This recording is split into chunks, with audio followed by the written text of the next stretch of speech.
Moving right along with the GSMC Chip Shot Football Podcast, jumping into our next segment, the Bills players, the massive trade that went on with Stefon Diggs moving over to the Houston Texans from the Buffalo Bills. For what it seemed to be nothing, that was a lot of people's takeaway from this, but how it shifted the hierarchy, the power landscape in the AFC. I think it's really the biggest story with now the Texans being just hoisted up into that upper echelon of teams like the Chiefs, the Bengals, the Ravens. They've now been catapulted into that group, and how they respond to that, well, I'm sure I'm going to talk about that later on. But since that trade, we haven't really gotten any reaction too much from some of the Bills players on how they feel about the trade, what they figured were the next steps for the Buffalo Bills going forward. I'm sure everyone wants to hear from Josh Allen. I'm sure we will when he interviews more as the spring workouts go along. But one player that did react to it early on is their offensive tackle, Brian Dawkins.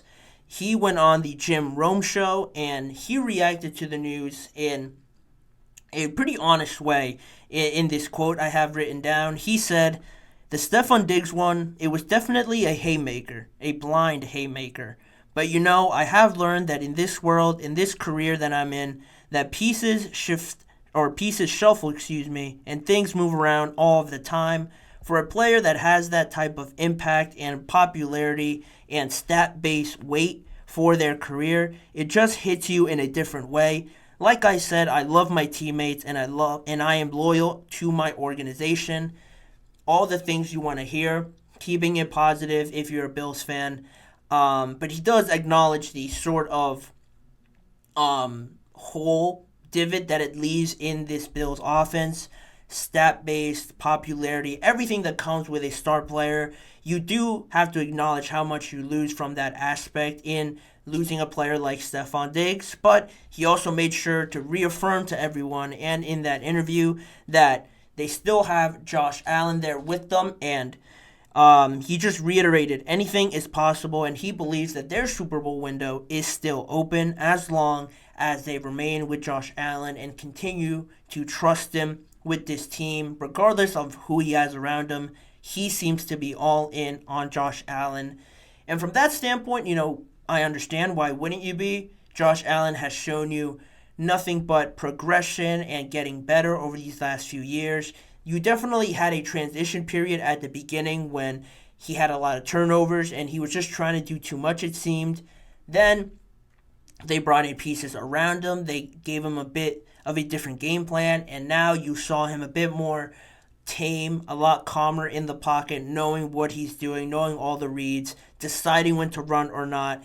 It seemed like every decision that he took was great, and he certainly won them a lot of games against the Dolphins. He was a big part in that. Against the Steelers, he went absolutely insane, rushing a touchdown in, that long rushing touchdown that he had, 2 throwing touchdowns, just an absolute great performance by Josh Allen. But when you have a player like this, when you lose another player like Stefon Diggs, the way people talk about Josh Allen, comparing him to Patrick Mahomes and some of the other top quarterbacks as well, he now has the responsibility to, I don't want to say carry this team, not to say that he hasn't been doing that already to some extent. Some people might view it that way, but with him being compared to these other great quarterbacks, they haven't had, other than Patrick Mahomes, he's had Tyreek Hill, obviously, but this past year, Patrick was able to prove to everybody that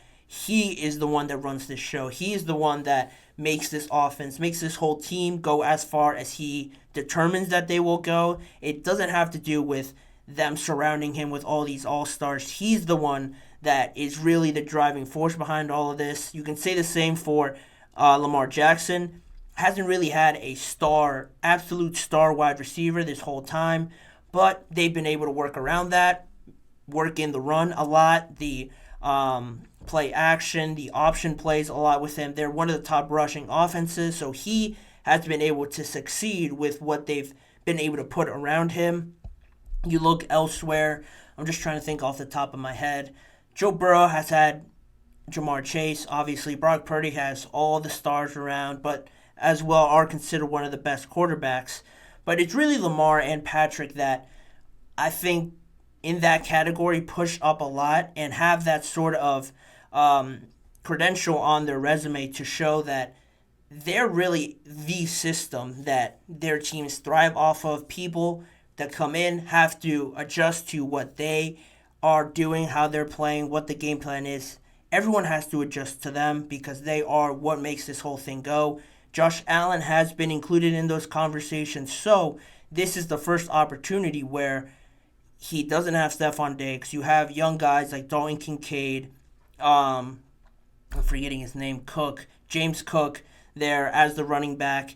And then other than that, you don't have too much otherworldly talent to help you succeed. So it is definitely a disadvantage from what he's had, but it is an opportunity to prove to everyone that, hey, I'm this team system. I'm in that level with Patrick Mahomes and Lamar Jackson. This team will go as far as I and my abilities can take them. And he is very talented, very physically gifted, great arm talent. He just has to prove now that regardless of who's around him, it all depends on him and how much he can get this team over the hump. And it is an opportunity, but it is definitely going to be hard with what the Jets are doing, what the Dolphins have been able to do as well, replenish all the players that they've lost. Brian Dawkins certainly seems to be on his side. Why wouldn't he be? But it's definitely, you could argue, the biggest test of Josh Allen's career up till now, on top of going into an AFC championship game, trying to get back there over and over, trying to be consistent. I think this tops it. It's a new challenge. It's never really happened to Josh Allen up to this point, so how he reacts to it, how he accepts it, and how he faces up to it, it's going to be a big determinant on where this Bills team goes. I'm excited to see it. And in that sort of area, sort of ballpark where we determine what the Bills are going to do, where they're going to go after this Stefon Diggs trade, it seems like Von Miller has a pretty clear idea of where they could start in terms of the NFL draft. On Friday, Von Miller posted a video to his Instagram story with a caption and a picture of Brandon Beane on there, their general manager. He captioned it, Brandon Beane arriving to the 2024 NFL draft to trade up for a wide receiver. In Beane, we trust. In all caps, Bills Mafia, LFG. I don't have to explain what that means.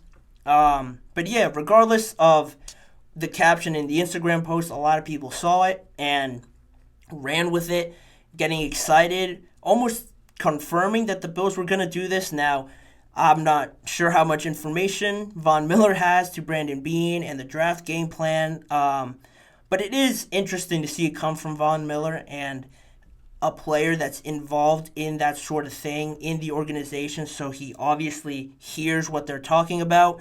There's been multiple reports and scenarios already with the Bills trying to trade up in the draft for Diggs, trying to move up from that 28th spot that they have currently for a wide receiver.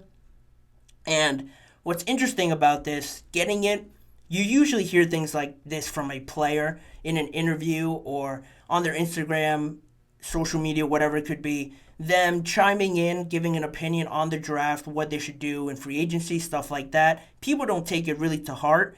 But what's funny about this, and I mentioned how much Von Miller is connected to that area of NFL draft and scouting all these players, what's funny about it is that a year ago, Brandon Beane actually brought Von Miller with him to work at the NFL Combine to observe all the talent that was going on there, see what it is like from that side of these NFL teams, working on the organizational side, the general manager side of things. He brought Von Miller with him to kind of test it out. Why not bring Von Miller with him to see how he thinks about the whole situation and that whole process? And afterward, Brandon Beane said that he was left very impressed with Von Miller, and he actually said that he predicted in the future Von Miller would be a general manager one day. So, taking that bit of information and Von Miller now saying this about Brandon Beane in the draft, it does bring some more validity to it because of that high praise that Brandon Beane gave Von Miller. But again, there is bringing him with him to work as like a courteous thing, as a fun experiment to try out. But then there's the serious talk about this move, because that was a year ago. Nobody planned Stefon Diggs to be traded. So this is a serious matter, and it will determine a lot for the Buffalo Bills. And just my thinking of it, I know they need a receiver. There's no way in my mind that they go into the season with Curtis Samuel, Khalil Shakir as some of their best wide receivers. Matt Collins as well, I'm pretty sure, is on their team. There's no way that's their starting wide receiver room. They're going to make a move. They're going to draft a wide receiver or get one in free agency. With the draft, a lot of people, like I mentioned, have them moving up. And if you look at who's in front of them, really, I don't think it's a must-have, a must-need to trade up in the draft, because who is really in front of them that, based on their needs, you have to worry about taking a guy that you really like on your draft board. The only ones that I could maybe think of are the Cowboys or the Arizona Cardinals, maybe, if they're already projected to take Marvin Harrison or another receiver at 4. So are they going to go with another receiver in the 20s when they pick again? That's highly unlikely. They need a lot of help on defense. And then I said the Cowboys just because, I don't know, in some weird world, the Cowboys don't figure out a contract with CeeDee Lamb, or they still, if they keep CeeDee Lamb, definitely need more playmakers around him, because Brandon Cooks is there, but I don't really see him as a number 2. They let go of Michael Gallup, so they have a lot of holes on top of wide receiver to fill out.